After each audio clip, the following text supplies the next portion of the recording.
Hi, look, the website is this. I will also attach the link in the documents. AI tools, sketch rendering. You need to choose a sketch or whitewash. For example, I just did it in 3ds Max and rendered it.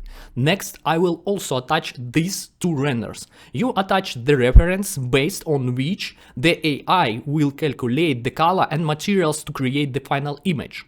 I select them, then you open the prompt for configurator. Choose the style you want to achieve and the materials. This works for both interiors and exteriors. Specify your decorative elements, excluding those for the interior. Choose the type of greenery and the mood. Now you need to select this. Press Ctrl C and paste the copied text into the prompt area. The creativity level, the higher this value, the more the model will change. You need to keep the model changes to a minimum because this is a real project. Set it to 0 or at most up to 30, sometimes up to 40. I often set it to 0. You can set the artistry to around 15 for a test, but no more than 40. If you have the free version, the detail and fast image generation settings will be disabled. Simply click generate. Here's what came out. As you can see, the greenery, materials and everything I specified are assigned to the geometry, and the geometry itself does not change. The real sun position is set in 3ds Max or another software.